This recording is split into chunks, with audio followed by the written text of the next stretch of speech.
ஒருவருடைய வாழ்க்கை என்பது பிறந்து வாழ்ந்து மறைவதோடு முடிந்து விடுவதில்லை.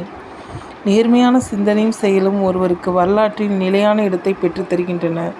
ஒரு காலத்தில் மக்களின் மனதில் நின்றவர்கள் பிற்காலத்தில் மக்கள் நினைவிலிருந்து மறைந்து போகின்றனர்.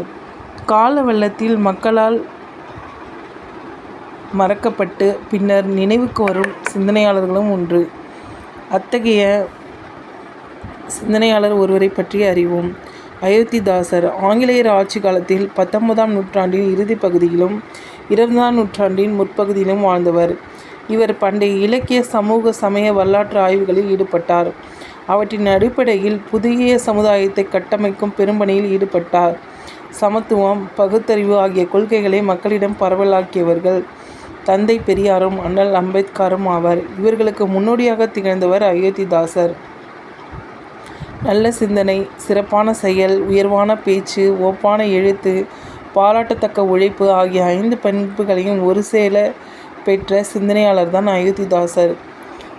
இவரை தென்னிந்திய சமூக சீர்திருத்தத்தின் தந்தை என்று போற்றுவர்.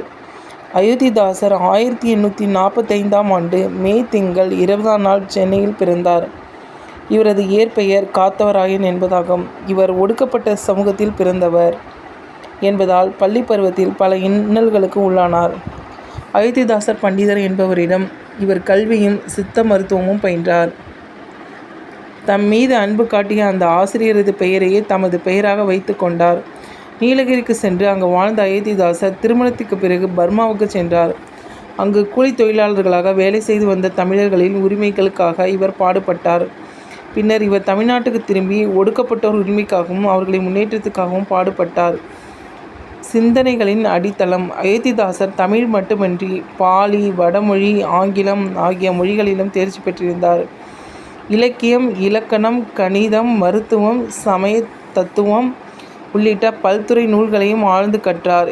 இத்தகைய ஆழ்ந்த படிப்பே அவரது புதுமையான சிந்தனைகளுக்கு அடித்தளமாக அமைந்தது.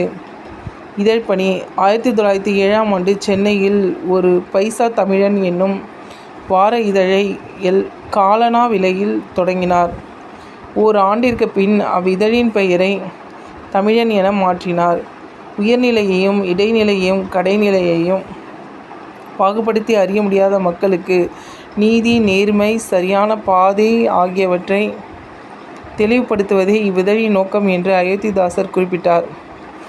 இவர் தமிழன் இதழ் மூலம் தமிழ்நாடு மட்டுமின்றி மைசூர், கோலார்,